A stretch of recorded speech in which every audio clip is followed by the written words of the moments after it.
our panelists.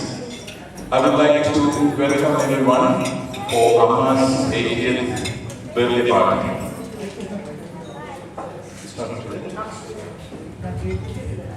It is a milestone, and today is a day we can reflect and remember the good things Amma has done to us as children, to the grandchildren, and to the community at large. Now, we have a few speakers after me and my sisters to talk about all that, so I will make it a bit brief.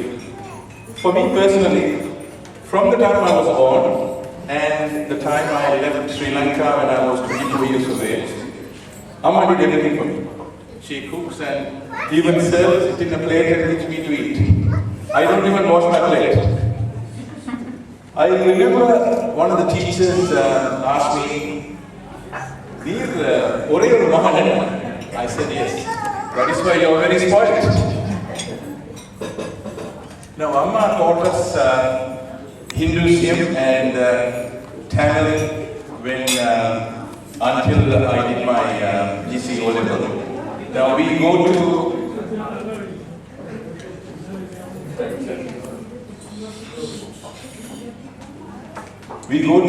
Sunday school to Ramakrishna Mission, where she coached us to get many prizes. And all three of us get a lot of prizes at Ramakrishna Mission.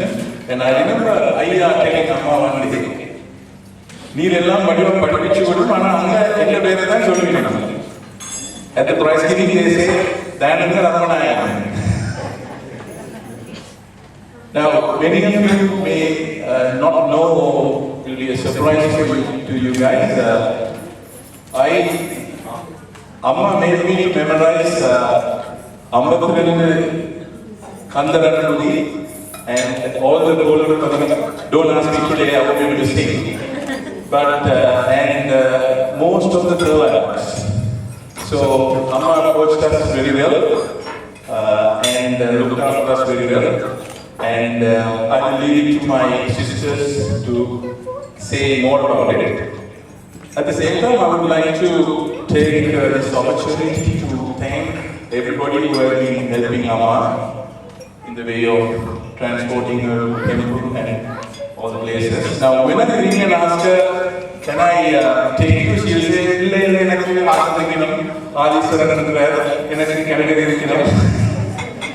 even on her birthday, on her 80th birthday on the 18th of January, I tried to take her, but she said no, and I have people to take. Now, I'd like to thank everyone who has been helping Amma, and it's been a great help and many things easy for me as well. Now, I'd like to call upon my elder sister, Gauri, to say a few words. Amma thanadu kudumpathai sirappe nadathi thanadu pillaigalaiyum siranda murayil valathullar. Avar thanadu paniyai kudumbathudan niranthi vidaமல் சமூகத்திற்கும் பல உதவிகள் செய்கிறார். சில வேளைகளில் அருமநாயகம் ஆண்டியின் மகள் என்று சொன்னால்தான் என்னை ஆக்களிக்க விடாது. 1977ஆம் ஆண்டு கோமஸ் தமிழ் பாடசாலை ஆரம்பித்த காலத்திலிருந்து 1999ஆம் ஆண்டு வரை அம்மா அங்கு ஆசிரியராக கடமையாற்றினார். அப்பொழுது தமிழ் பாடசாலையில் பல நாடகங்கள், கவியரங்கங்களை எழுதியவுடன் நிற்காது அவற்றை பயிற்றுவித்து மேடையேற்றினார். தமிழ் பாடசாலைக்கு மட்டுமின்றி சைவ மன்றத்தின் நிதி சேகரிப்பு நிகழ்ச்சிகளுக்கும் நாடகங்கள் எழுதி மேடையேற்றியுள்ளார். அம்மாவின் எழுத்து திறமையை பற்றி கூறும் பொழுது நமக்கு சிறு வயதில் பேச்சு போட்டிகளுக்கு அம்மா பேச்சு எழுதி பயிற்றுவிப்பது ஞாபகத்தில் வருகிறது. நாங்களும் அம்மாவின் ஆசையை நிறைவேற்றி பரிசுடன் திரும்புவோம். ஒருமுறை விஜயநகர சொசைட்டி நடாத்திய பேச்சு போட்டிக்கு என்னையும் எனது இரு தோழிகளையும் மாமா அழைத்து சென்றார். மூவரும் புறப்படும் பொழுது அம்மா நாம் மூவரும் பரிசுடன் பெற வேண்டும் என்று வாழ்த்தி அனுப்பினார். அவரின் வாக்கு பலித்தது. நம் மூவருக்குமே பரிசு கிடைத்தது. இதில் இன்னொரு விஷயம் என்னவென்றால், என்னுடன் வந்த என் ஒரு தோழியின் அம்மாவும் ஒன்று எங்களுடன் இங்கே இருக்கிறார்.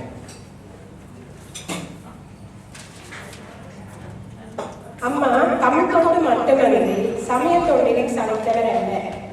சைவ மன்றத்தின் முதலாவது பெண் கமிட்டி மெம்பர் அம்மா என்று கூறுவதில் மிகவும் பெருமைப்படுகிறேன். முருகன் கோயில் கட்டும் பொழுது நிதி திரட்டுவதில் அம்மாவுக்கு நிகர் ஒருவரும் இல்லை. வைகாசி குன்றில் முருகன் கோயில் அமைத்த பொழுது சுவாமிக்கு முதலில் மாலை கட்டி கொடுத்த பெருமை அம்மாவையே சாரும். அதைத் தொடர்ந்து பல வருடங்களாக அம்மா வீட்டில் பல மங்கையர் சேர்ந்து மாலை கட்டி வந்தார்கள். சைவமன்றம் தொடங்கிய காலத்தில் சமய வகுப்புகள் நடாத்தியவர்களில் அம்மாவும் ஒருவர். அது மட்டுமன்றி இலங்கையில் இருந்த பொழுது கொழும்பு ராமகிருஷ்ண மிஷன் சண்டே ஸ்கூலில் GCE O-level அதாவது கிரேட் 10 சோதனைக்கு சமய பாடம் அம்மா படிப்பித்தவர் என்பது குறிப்பிடத்தக்கது. அம்மாவிற்கு மேற்படிப்பு படிக்கும் சந்தர்ப்பம் கிடைக்கவில்லை. அதற்கு முன்னர் பெற்றோர் திருமணம் செய்து கொடுத்து விட்டார்கள். அவருக்கு இவ்வளவு அறிவு எப்படி வந்தது? தானாகவே வளர்த்துக்கொண்ட அறிவு என்பது குறிப்பிடத்தக்கது. இது மட்டுமா, அம்மா தனது 76வது வயதிலும் உலக சைவ பேரவை நடாத்திய சைவ சித்தாந்த வகுப்பிற்கு சென்று அதிசிறந்த புள்ளிகள் பெற்று சித்தாந்த ரத்தினம் என்னும் பட்டத்தை பெற்றார்.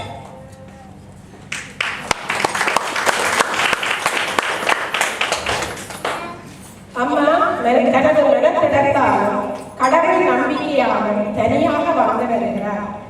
அவர் கோயில்களுக்கு போக கிடைக்கும் சந்தர்ப்பங்களை தவற விடுவதில்லை.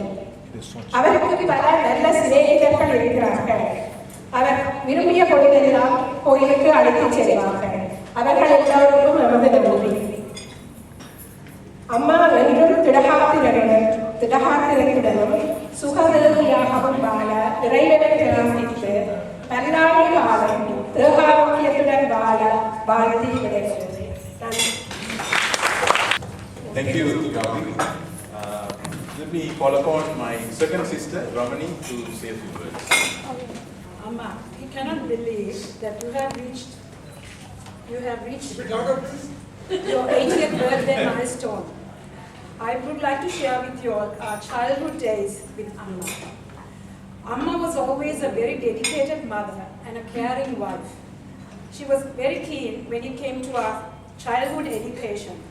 I can clearly recall at the end of the term, when we would get our school reports, she would eagerly wait at the door to find out what grade or rank we achieved.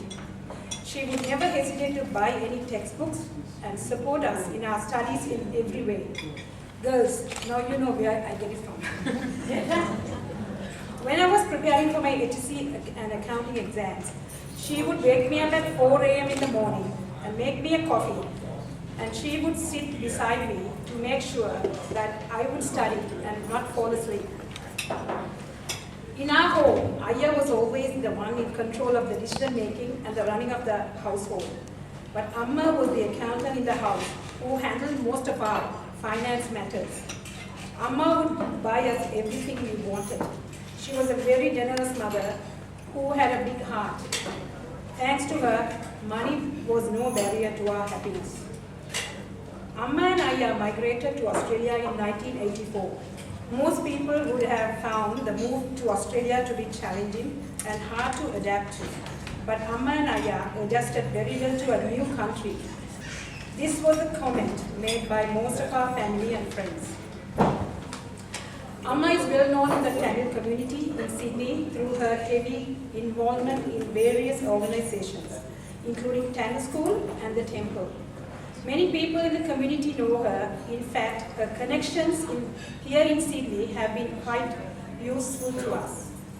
When I was having trouble finding a tutor for my daughter for 4 units maths, it was just before the HSC exam and all of the classes were full. I only had to mention that I was Mrs. Arumainayagam's daughter, and straight away, my daughter was given a place for a private lesson with the tutor. When Aya passed away, we were all worried about how she would cope since she was fully dependent on Aya. But now she has become a very independent, active and self-motivated person. However, the only time Amma is a different person is when she is unwell. She has an entirely different personality, as if the whole world has come to an end. Even though the tables have turned and we now have our chance to care for Amma, just as she did for us when we were children, there are still many times when I really appreciate her motherly dedication. If I happen to mention in my daily conversation that I was tired and did not do any cooking, she will always offer and say, I have made some food here, why don't you come over and take it? No matter what she might have on her plate, you know that you can turn to her for help. Amma, thank you for all your love and care that you have always shown to us over the many years. We are so proud of you and we wish you all the very best. May God bless you and keep you in good health for many more years to come. And I thank everyone who will be present today. Amma has 5 siblings, and we got some messages all around the world, and we got some messages which we'll read a little later. And she's fortunate to have one of them in Australia. So I call upon Peri Mama to say a few words. It's a privilege to have been asked to speak a few words on Akka's 80th birthday celebration here today. And I think it's a privilege for me to have been born as his brother to Akka. She has been, at least I have been privileged to be close to her most of my life, whether in Sri Lanka or in Australia.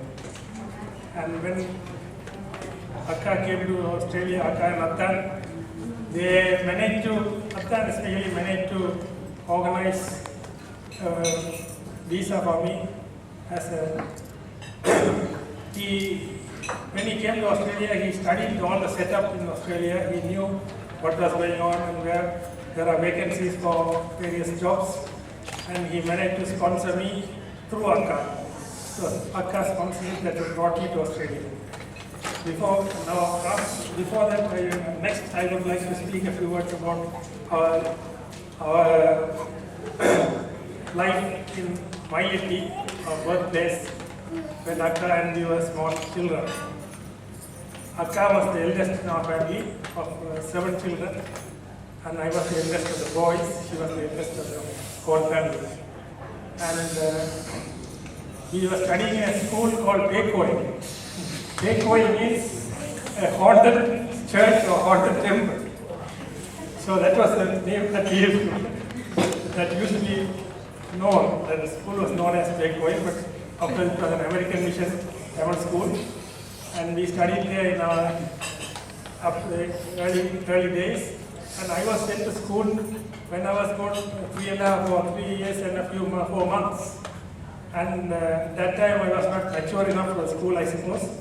So whenever something upsets me, I run into Akka's class and sit beside her or stand beside her.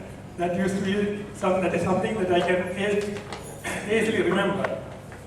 Then subsequently, she went to, as soon as she attained, she was sent to Ramadan College, and she was there for several years. In the boarding, she used to go on Mondays by horse carriage at the start and later by car, and come back on Friday evenings. And when she comes back on Friday evenings, the whole house becomes very lively. She will relate all the stories at school about her friends, about her teachers, about what she studied or what incidents that happened there. And some of her famous friends, one of our friends is a relation of ours. She is Pathmavathy Arumainayagam, who is now in New Zealand. And both were very avid students in Tamil and Saivaism. And they used to be the teachers used to respect them as very well-behaved children. And one fine day I was told that one girl was found with a magazine called Kumudam. because they were not allowed to read Kumudam in the school hostel, boarding. So only Kalamahal and Kalki were allowed, but not Kumudam. So the girl had mentioned Akka's or the other Sviyomani's name, that they gave it or something like that. And the teacher wouldn't believe it. The teacher in charge of the hostel wouldn't believe it because they are well-behaved girls. They don't read such magazines. So subsequently, they saw to it that the blame was put on a day student who comes daily from school, and so they can get the blame anyway because their reputation as well-behaved girls stood the test of time. So that's a small incident that I heard from a good friend and relative who is in New Zealand now. And she was one of her most beloved teachers. Was Miss Muthukumar, Miss Manikavasan, and she later became Mrs. Sadasiva, and they were lifelong friends. And unfortunately, she had passed away. And she also liked Akka because of her good behavior and very good talents in Tamil and Hinduism. And also I was told that this other colleague of Sviyomani, when she was president of the Cyber Mangir Savai, Akka happened to be the secretary at school, at Rama College. Then the horse carriage that they used to go by was a carriage that we used to hire from a place called Kurumba City. One Tamil Nadu of Kurumba City had this horse carriage, and the horse carriage used to take them to school on Mondays and then bring them back on Friday evenings. And the people who accompanied Akka was Mr. Swaminathan's children. That is, two of their siblings are here. Mr. Balendra and Mr. Dwalia. The two other people who used to travel with her is now presently Mrs. Shanmughalingam and one Miss Parameswari who has passed away unfortunately early in life. So this Kurumba City from where the horse carriage was hired is somewhere a little close to our village, but and that incidentally you may remember, most of you may know that Mrs. Puridam Pasupati hails from that village. So when she comes home on Friday evenings, the home becomes very lively and she used to relate various stories of what happens at school, and unfortunately then after some time I went to Royal College Colombo, and our two schools had the same initials, Ramanaram College Chunnagam and Royal College Colombo. So I used to compare the notes, and the other thing is, those days when I was in Colombo, I used to come home for every holiday. I used to come home, and of course the home was very lively as long as my sister was present at home. And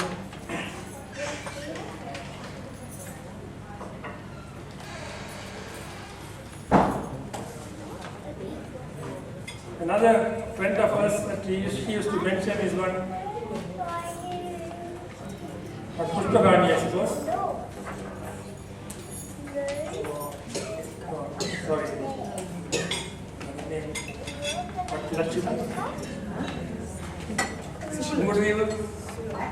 Rasalakshmi. She was one of her friends who used to mention the names. And the other teachers that she used to mention are one Kumarasamy Pulavar from Kokkuil. He was a teacher for Saivaism and Thevarams and all that she used to teach. And there was another one called Iyengar from India, I suppose. And these are the names that she used to mention in the course of our conversation here about the school. So then later on, after marriage in 1951, I think, I happened to be in Colombo, and Akka and Attan, they came to Colombo and they set up a home in Bellavata. I used to go and have my meals at that place off and on, very often I should say. And then when they rented a house and started living in a house separately, then I was living together with her, and she looked after me like a mother. And when she went to Colombo for the first time after marriage, she did not know any cooking. She was a spoiled child in respect. Our mother was as like her. She spoiled her in the sense that she never got her to cook. So when Akka went to Colombo, she had to get all the cookbooks and learn, and from her other friends as well. She learned the cooking, but now she's a master cook, master chef, I should say. And all my brothers also, whenever they were in Colombo, they were staying with Akka, and she looked after us like a mother. And she was a good cook here.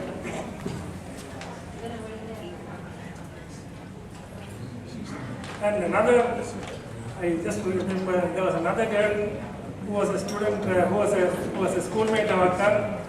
Her father was a colleague of my father, or a friend of my father. And the name that they used to call her is Nulam. Her friend is one of her colleagues, students called Nulam. I don't know how that name came into being. But my father used to discuss her welfare with my sister. So these are small tidbits that I remember.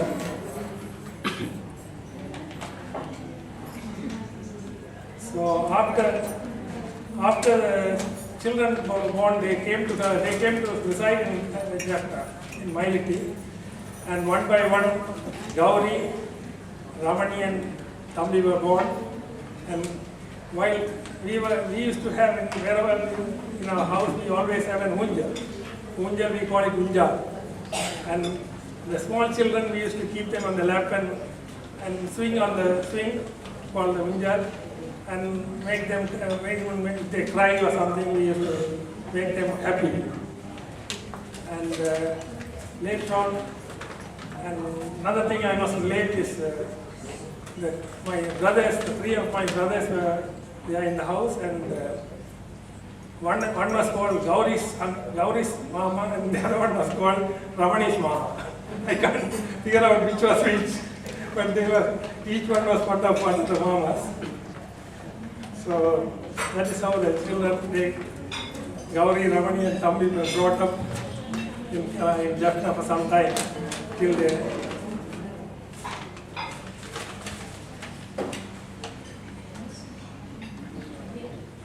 And another incident that I must mention about my late Atta.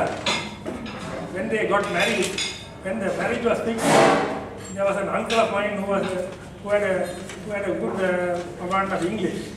So he sent a congratulatory note to my father. And then he mentioned that Mr. Arumainayagam is a sterling young man. I still can't forget those words. So, and their life has been that. Unfortunately, he is not here today. And I wish Akka all the best of health. And whenever she had a problem with health, he always consults me. He used to consult me, just like my mother did in Sri Lanka. So even now, when she has a problem, she immediately rings me and asks me for some advice. And I, of course, here we can't give any advice or we can't give any treatment. We have to ask them to go to that doctor or this doctor. That's all I can say. So I wish you good health and long life, Akka, and wish you very many happy birthdays for us to celebrate with you. Thank you very much. But I think one thing he has forgotten how to say that how Thambi was naughty. That's in your birthday. Next, I'd like to call upon a family friend of us and somebody who's known to Amma for many, many years. From the time she got married, I'd like to call upon Mrs. Arumainayagam to say a few words.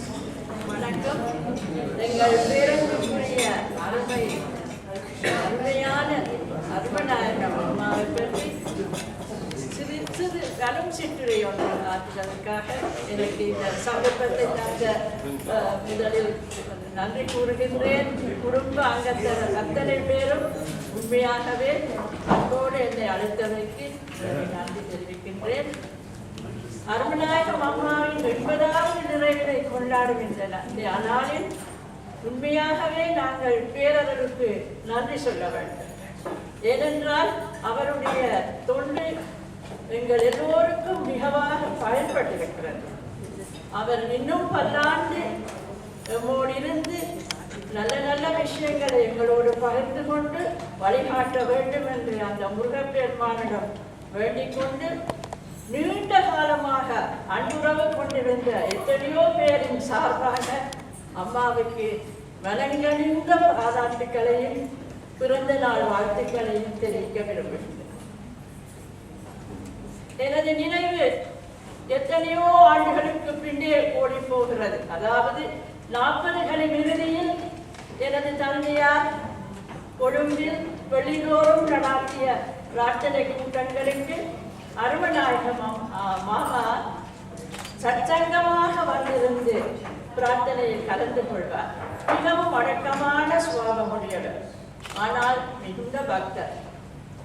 50களின் ஆரம்பத்தில் அவர் திருமணமாகி புதுமண தம்பதியராய் பத்மாவதி அம்மையாருடன் அங்கு வந்திருந்தார். எங்கள் வீட்டிற்கு வரும் அத்தனை சச்சங்க அன்பர்களும் மணமாகி வரும் பொழுது எங்கள் பெற்றாரின் ஆசிகளை பெறுவார்கள். அதே நேரத்தில் என்னுடைய தந்தையார் புதுமண தம்பதிகளுக்கு மங்கள வாழ்த்து ஆக்கி எனது சகோதரி தனலட்சுமியையும் என்னையும் பாட வைப்பார். எனக்கு ஞாபகம் இருக்கிறது, இப்படி வந்த ஒரு தம்பதியருக்கு வாழ்த்து பாட்டு பாடியது. அந்த விதத்தில் இன்று 80 ஆண்டு நிறைவு விழாவில் அம்மாவை பற்றி சில வார்த்தை பேச கிடைத்ததும் அந்த இறைவனுடைய அருள்தான். அம்மாவுக்கு இயல்பாகவே இளம் வயதில் இருந்தே அந்த இறை வழிபாட்டில் நல்ல ஈடுபாடு இருந்திருக்க வேண்டும். ஏனென்றால் அருமநாயகம் மாமா அவர்கள் உண்மையாகவே ஆத்மீக வாழ்வில் மிகவும் ஈடுபாடோடு அங்கே பிரார்த்தனையில் ஈடுபட்டவர். அவரோடு அந்த வாழ்க்கை துணைவியார் உண்மையாகவே அவருடைய அந்த ஆத்மீக சாதனைகளில் மனமுவந்து ஒன்றுபட்டு அந்த வாழ்க்கையை அவர் நடத்தியபடியால் தான் இன்று இப்படியான ஒரு சந்தர்ப்பத்தில் பிள்ளைகள் எல்லோரும் இப்படியொரு அம்மாவை பெற நாங்கள் கொடுத்து வைத்திருக்கிறோம் என்று மனமாற கூறியிருக்கிறார். இந்த பிள்ளைகள் எல்லோரும் தன்னுடைய சிறுபராயத்து அனுபவங்களை சொன்னார்கள். ராமகிருஷ்ண மிஷனுக்கு வருந்தி கூட்டிக் கொண்டு போவார், பாடங்களை மனனம் செய்ய வைப்பார், பாட வைப்பார், நிறைய பேச வைப்பார். உண்மையாகவே உங்கள் எல்லோருக்கும் இன்று நான் சொல்ல விரும்புகிறேன், அன்று படித்த அந்த பாடங்கள் உங்கள் மனதில் நல்ல உறுதியாக இருந்தபடியால் தான் அன்னையும் பிதாவும் முன்னறி தெய்வம் தந்தை தாய் பேர் என்றெல்லாம் படித்திருப்பீர்கள். அந்த நினைவு உங்கள் உள்ளத்தில் எவ்வளவோ அருமையான சிந்தனைகளை உண்டாக்கி இருக்க வேண்டும். அல்லது இப்படி ஒரு வைபவத்தை குடும்பம் இந்த பிள்ளைகள் சேர்ந்து நடாத்துவதற்கு அந்த விதமான பண்புகள் உங்கள் உள்ளத்தில் இறுக்கமாக பதிந்து விட்டன. அதை மட்டும் மறந்து விடாதீர்கள். நாங்கள் எல்லோரும் சமய பள்ளிக்கு போகும் பொழுது ஏன் இதை படிக்கிறோம், ஏன் தமிழ் கல்வியை படிக்க வேண்டும், ஏன் இலக்கியம் படிக்க வேண்டும் என்று நினைக்கிறோம். ஆனால் உண்மை அறியாது இளமை கல்வி சிறையில் எடுத்து என்று சொல்லுவார்கள். அந்த வகையில் சிறு பிள்ளைகளின் உள்ளத்தில் அருமையான பண்புகள் பதிந்து விடுகின்றன. வாழ்க்கையில் எத்தனையோ சோதனைகள் வந்தாலும் அவர்கள் அந்த சாதனைகள் ஆக்கி தங்களை எல்லாம் நல்ல வழிப்படுத்தி கொண்டு போவார்கள். அந்த விதத்தில் அம்மாவின் வளர்ப்பில் ஒரு பெரிய பங்களிப்பு இருந்திருக்கிறார். பிள்ளைகளின் வாழ்க்கையில் பண்புகளை வளர்க்க அம்மா ஆற்றிய பணியை பற்றி ஐயா, அதாவது அருமநாயகம் மாமா அவர்கள் என்னோடு உரையாடும் பொழுது மிக விகடமாக குறிப்பிடுவார். இவோ பிள்ளைகள விஷயத்தில் மிகவும் கஷ்டப்பட்டு வேதனைப்பட்டு எல்லாம் செய்வான்னு சொல்லுவார். அதாவது எவ்வளவோ ஈடுபாட்டோடு பிள்ளைகளை வல்லவர்களாக நல்லவர்களாக்க வேண்டும் என்று அம்மா மிகவும் கஷ்டப்பட்டிருக்கிறார். அந்த வகையிலே உண்மையாகவே உங்கள் எல்லோருக்கும் பிள்ளைகள் மூவருக்கும் அம்மா செய்த அந்த பெரிய பணி உங்கள் வாழ்க்கையில் என்றென்றும் நிலைத்திருந்து உங்கள் பிள்ளைகளுக்கு நீங்கள் அதே பணியை செய்வதற்கு ஊக்குவிக்கும் என்பதில் எங்களுக்கு பூரண நம்பிக்கை இருக்கிறது. சைவ மன்றத்தோடு, அதாவது ஆஸ்திரேலியா வந்த பிறகு தமிழ் பள்ளி சைவ மன்றத்தோடு இருந்த இணைப்பை பற்றி பிள்ளைகள் எல்லோரும் நிறைய பேசிவிட்டார்கள். ஆனால் நான் பெருசாக அதை குறிப்பிட விரும்பவில்லை. ஏனென்றால் ஒரே விஷயத்தை பலமுறை சொல்வதாக இருக்கும். ஆனால் அம்மாவின் தனித்துவமாக, ஏனென்றால் சாதாரண குடும்ப பெண்ணாக இருந்து கொண்டு அவர் இந்த சேவையில் ஈடுபட்டிருக்கிறார். பெரிய பட்டம் படித்து பெரிய பட்டதாரிகளாக வந்தவர்கள் கூட செய்யாத பணியெல்லாம் அம்மா அடக்கமாக குடும்ப பொறுப்போடு சேர்த்து செய்திருக்கிறார். அது மட்டுமல்ல, இன்னும் ஒன்று, தன்னுடைய புத்திரியாகிய கௌரியை ஆண் எந்தெந்த துறைகளில் பணி செய்தாரோ அந்த பணிகளில் ஊக்குவித்து வழிகாட்டி இந்த சமூகத்திற்கு, எங்களுடைய சமயத்திற்கு பணி செய்ய வந்துள்ளார். அது உண்மையாகியவே ஒரு புண்ணிய பேர் என்றுதான் நாம் கருத வேண்டும். ஏனென்றால் எல்லா பெற்றாலும் அப்படி செய்ய முடிவதில்லை, செய்ய முயற்சி செய்வதும் இல்லை. வல்லமை இருந்தாலும் அப்படி ஊக்கப்படுத்தி செய்விக்க எங்களுக்கு ஏதோ முடியாமல் இருக்கிறது.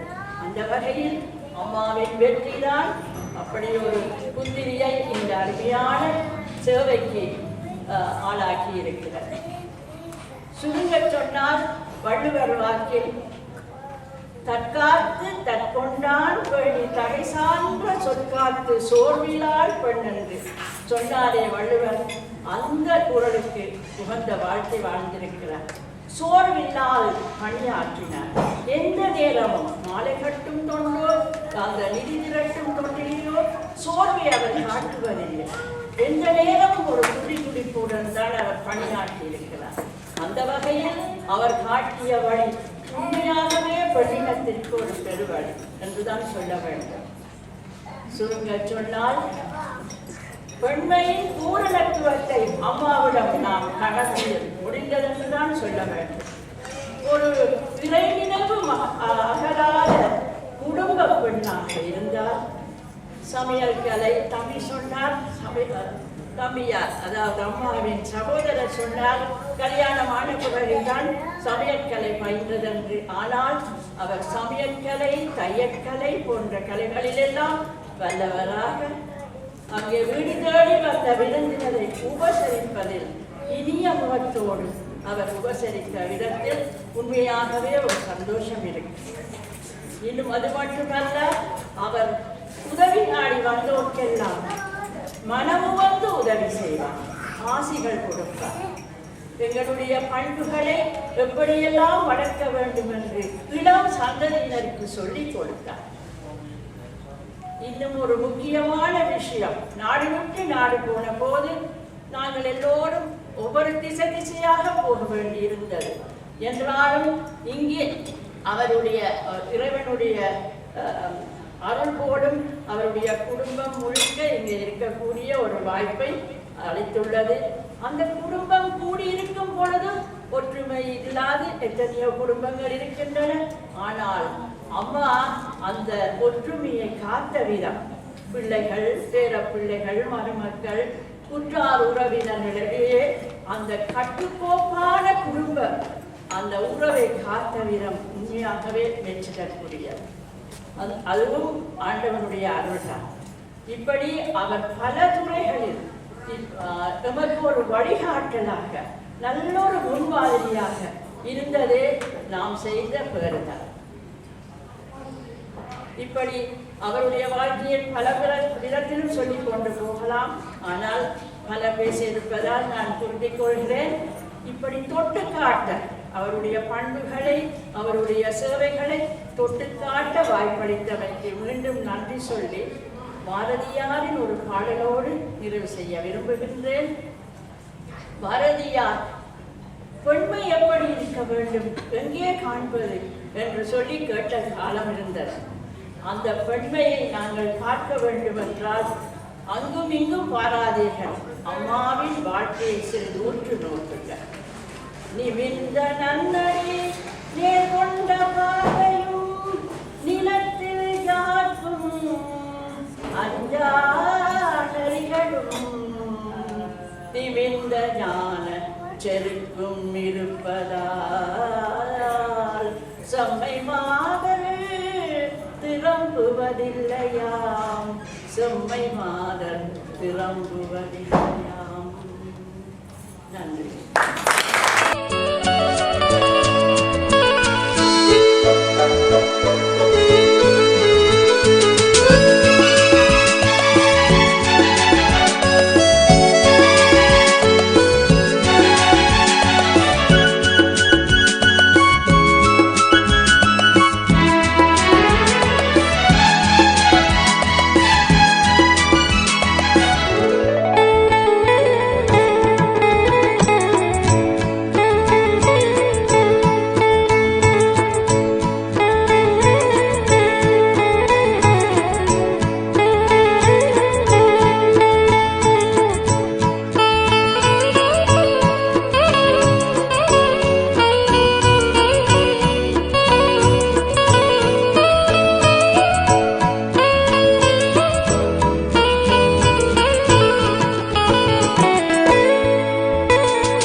would like to take this opportunity to say a few words about our beloved Amama. When we were children, we would go to Amama's place after school. It was a meeting point for all the cousins. We still go there these days when we catch up. So we have a lot of fond memories with her, some of which we would like to share with you today. The first thing I want to bring up is that Amama loves to feed people. You may all be well aware of this. Nobody can escape her house without a good meal. When we go there, she never lets us leave her house without filling our stomachs with food. After you've eaten all her food and you're feeling full, she will insist on making a coffee. Irungo, enna avasaram, oru nalla coffee onnu potu thara. So what we do now is that we make sure we don't give her too much notice so that she doesn't have time to cook a big feast waiting for us. And if you refuse to eat her food, she will not be happy. There are times where I force myself to eat just to stay in her good books. Speaking of food, Amama is a very good cook. After we've come back from her place, Sadish always says, "How come you can't cook like her?" And she's also a very creative cook. She makes patties using a pie maker, and she can make poriel using the microwave, and she makes delicious sweets. I remember helping her make Paitham paniyaram once, and I was rolling the Paitham paniyaram and my hands were starting to cramp up, and I'm thinking, how's Amama managing this? And I turn around and look, and she's doing one in each hand really quickly. So yeah, I couldn't keep up with her. So those are some of my memories. I'll pass it on to Dashika. In our family, to have me as a doctor has not really been much use because we already have a doctor in the family, Amama. If you have any kind of ailment, you can tell her and she will tell you the right thing to take. When I had the flu, Amama would make me a nice supply of Pathmavathy to make me better. She has her own remedies that she will make for you, and if you take them, you will feel better. One of her well-kept secrets was cinnamon and honey, and if you asked her whether it really was good for you, she would produce a 20-page booklet that listed all the benefits and uses of cinnamon and honey. When I was working at Concord Hospital last year, unfortunately Amama was admitted to the hospital as a patient. I would go to see her when I had a break to see how she was going. And every time I would go to see her, she would introduce me to somebody whom she knew that already worked in the hospital. She knew more people at the hospital than I did, from doctors and nurses to the front desk secretary and the ward clerks. Even now, I'm not surprised to have someone ask me in hospital if I'm Mrs. Arumainayagam's granddaughter. While Apama's hit may have been hitting milestone age 80, she really does prove the saying that age is just a number. She regularly attends senior citizen yoga classes where she continues to amaze the yoga instructor and has been the #1 student in the class for weeks on end. On top of these yoga classes, Apama has a routine of breathing exercises which she executes every single day. She continues to live an active lifestyle by going for regular walks around Homebush. I'm sure many of you have seen Apama on her walks wearing a carefully calculated outfits, a summer-proof hat, a necktie scarf, fashionable sunglasses, and a trusty umbrella. Apama also uses an exercise ball to assist with her exercises. I must admit, she's the only grandma I know who actually knows how to use an exercise ball. Apama often asks us to inflate the exercise ball with this pump. So one day, when Sharma went to try and pump the exercise ball, she realized it was broken. So then she asked Apama, "The pump is broken. Who broke it?" Apama replied, Nirosha broke it. So then the following weekend, Nirosha decided to go to Apama's house and Apama asked her to pump the ball. Then Roche realized that the pump was broken too. So then she told Apama and Apama said, Sharma came last and she broke it. It was actually only when we were writing this speech, we all realised that Apama was passing the blame to everyone. We caught you, Apama!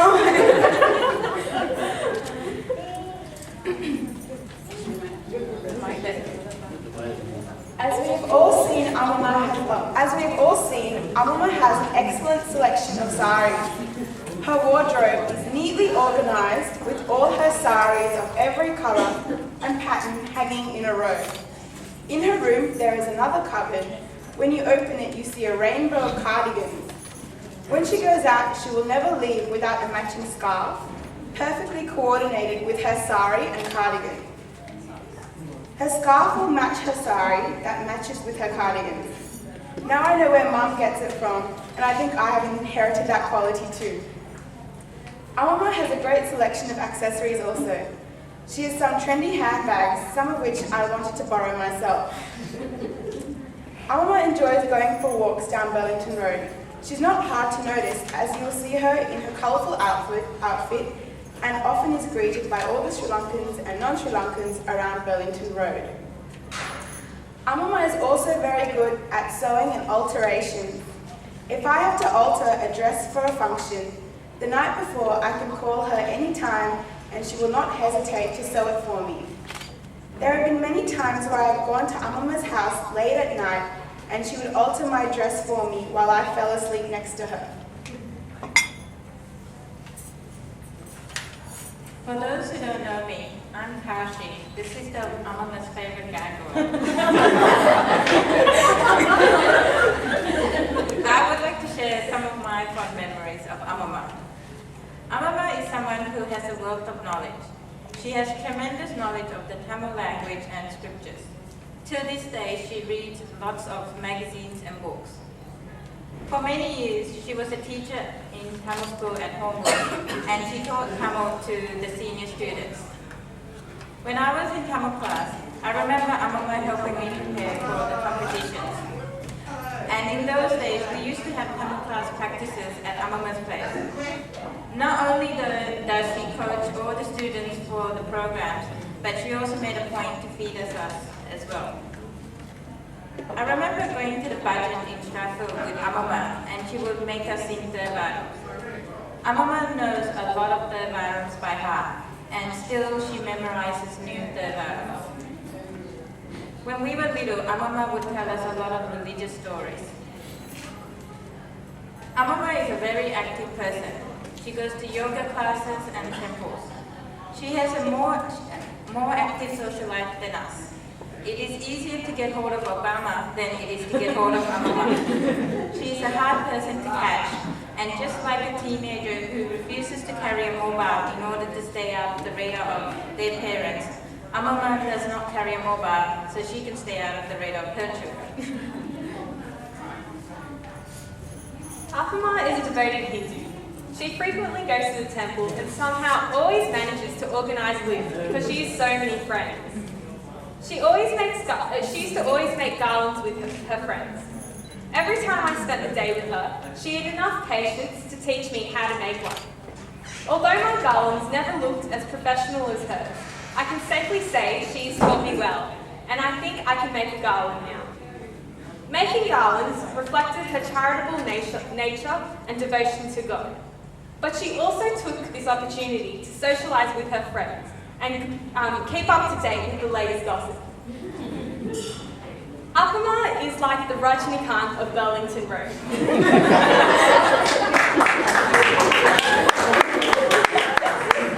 Everybody seems to know her. Whenever she takes trips to the local groceries, she manages to bump into someone she knows. She has so many connections, and we are all proud to be known as Mrs. Arumainayagam's daughter. A granddaughter. Thank you for being a wonderful grandma to us. We appreciate everything you have done for us, and on behalf of all the granddaughters, we wish you a very happy birthday.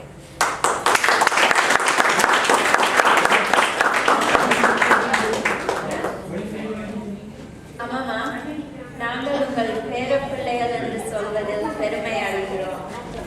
நீங்கள் எங்களுக்கு அம்மாவாக இருப்பது நமக்கு கிடைத்த பெரும் பாக்கியம். உங்களுக்கு நமது மனமார்ந்த வாழ்த்துக்கள்.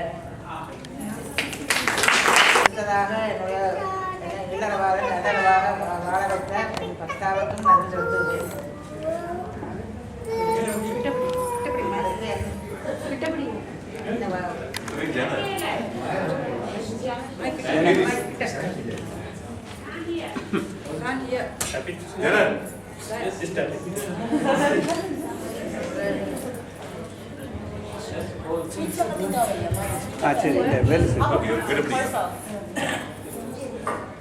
இந்த பிறந்த நாள் எல்லாம் கொண்டாடியாச்சு. அடுத்த கொண்டாட்டம் உங்களுக்கு தெரிந்தால் என்ன விளப்போகுது. அது இப்பவோ முன்னையோ அது பெரிய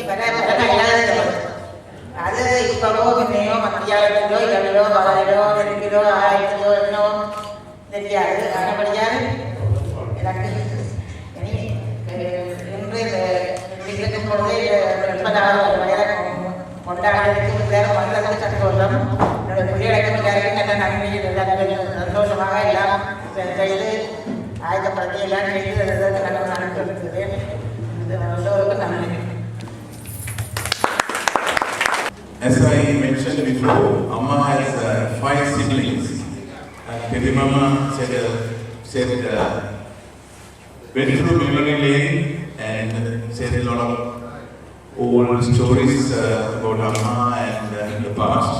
Now we got a few messages from the other siblings, and the first one from Asamama from Colombo, and Gauri will read a few things he has said about Amma and other things.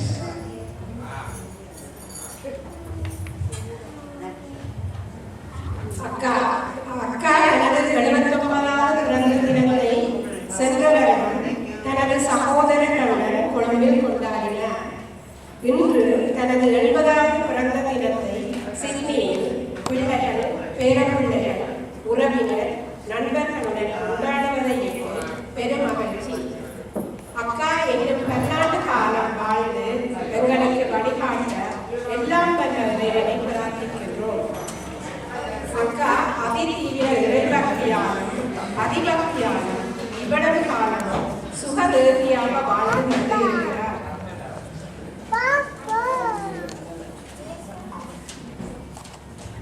எனது தகப்பனார் சிவபதம் அடைந்த பின்னர் அக்காதான் தாய் தந்தை ஸ்தானத்தில் இருந்து எல்லா சகோதரர்களின் திருமணங்களை நடத்தி வைத்ததும் அல்லாமல் எமது வாழ்க்கைக்கு வழிகாட்டியாகவும் உறுதுணையாகவும் இருந்தார்.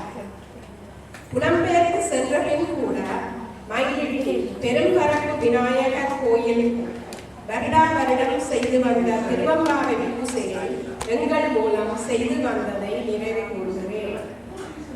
அக்கா திருமணம் செய்து கொழும்பில் வசித்து வந்தார். சகோதரர் எல்லோரும் கொழும்பு செல்லும் பொழுது அக்காவுடன் தான் தங்குவோம். அப்பொழுது ஆட்சியுடன் இருந்த நினைவுதான் நமக்கு வரும். ஏனெனில் அக்காவும் ஆட்சியை போல் அன்புடன் உபசரித்து வேண்டிய வசதிகளை செய்து தருவார். இன்று போல் என்றும் சுகதேவியாகவும் சந்தோஷமாகவும் வாழ வாழ்த்துகிறோம். பெரியராசா குடும்பத்திலே.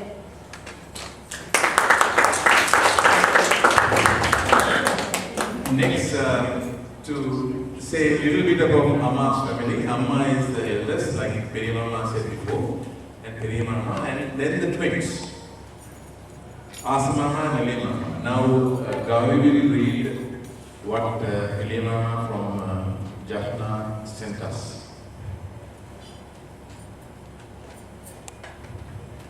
தைத்திங்களில் வளர்ந்த அக்கா, இன்முகமும் பண்பான சொற்களும் அமைதியான சுபாவமும் வசீகரிக்கும் விழிகளும் உங்கள் தனிச்சொத்து.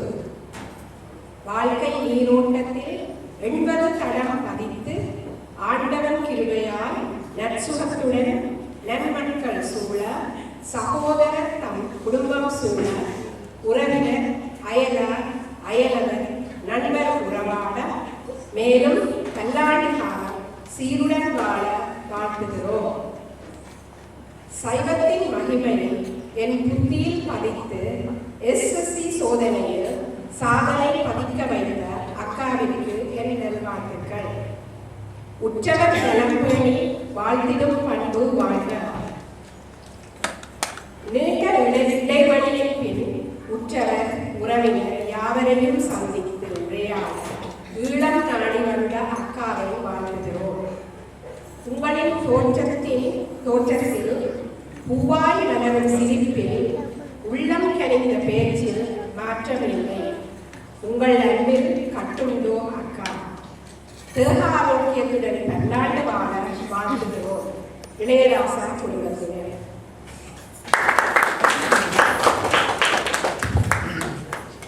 She has a sister who is the youngest in the family. We call her Asiama, and she has sent a message. Again, Gauri will read that.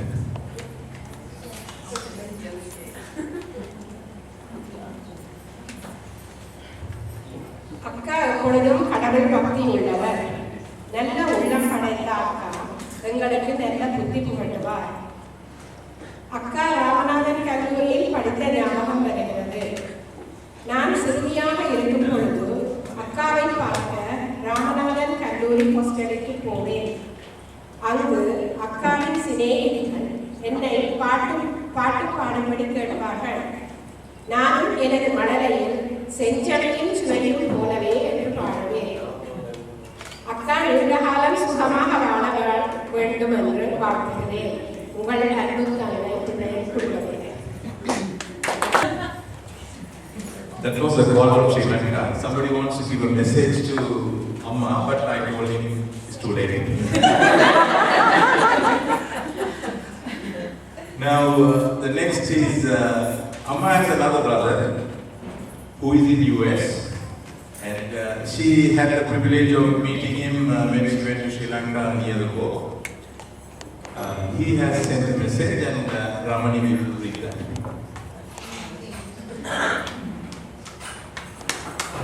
My dear Akka, it's my great pleasure to wish you on this special occasion.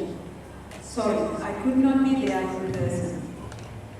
I find it hard to believe it's your 80th birthday. I still remember clearly how much I look forward to seeing you as a small boy. When you came home from Ramanathan College for weekends and the candy bars you said you used to bring. I remember your wedding day. It was very late in the night. I stayed up for the whole ceremony, but I fell asleep before you left home early morning with the wedding party. I was very sad when I woke up to find you were gone. I cried. I know you are not surprised because I was known as a crybaby. You have a very warm and compassionate heart. Even as a student in high school, you filled out the applications for poor peasants from our village to obtain government financial assistance. It was due to your literary skill and persuasion that everyone you helped managed to get the assistance. Once two of your uncles had a dispute and one threatened to take harsh action against the other. One of them told us that it was your intervention and diplomacy that prevented the confrontation. After our parents passed away, we relied on you and Apta for guidance and support. We were very blessed to have you as our sister. There were times when you were running the house and taking care of the whole family while caring for your own children. Growing up with the three wonderful children, Gauri, Ramani and Daya, at home gave us enormous joy and fun. My warm and heartfelt thanks for being the sister who loves and cares about the family. People like Saila, Kishore, Dina and little Rohi join me in wishing you a happy birthday and pray that the Lord shower His blessings on you today and every day ahead. Your affectionately, Siddharasa.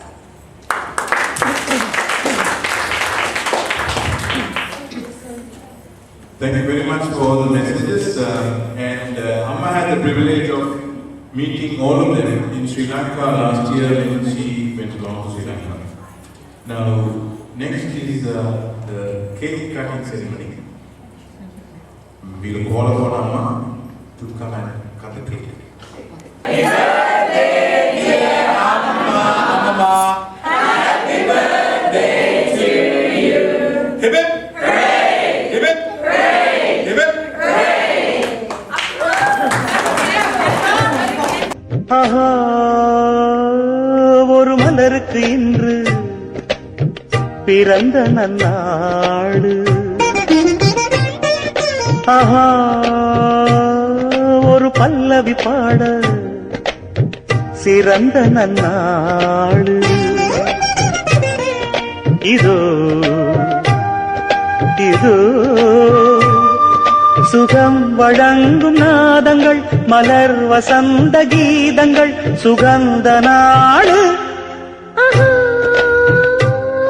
ஒரு மலருக்கு இன்று பிறந்த நன்னாடு. ஒரு பல்லவி பாட சிறந்த நன்னாடு.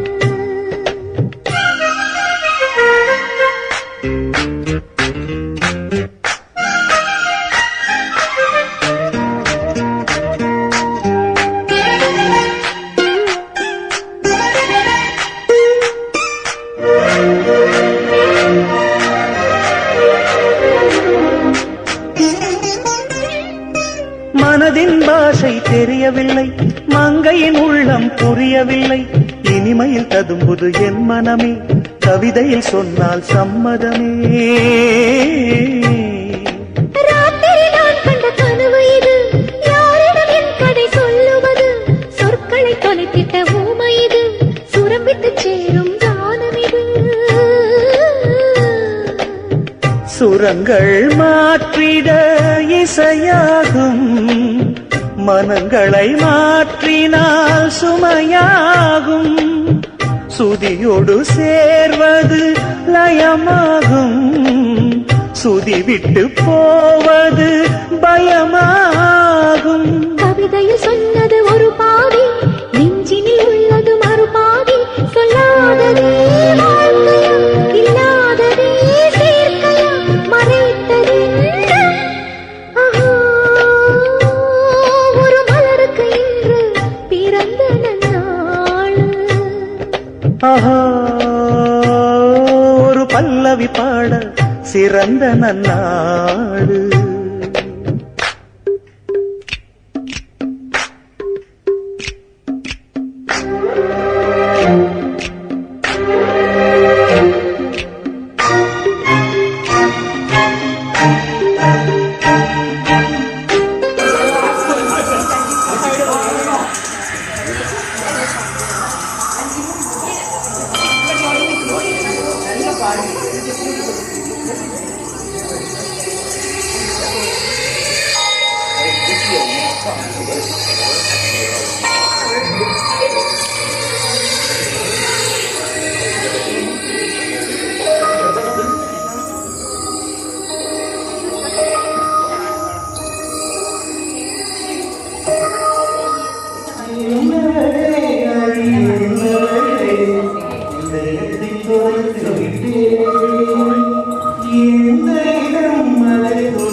Thank you.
Happy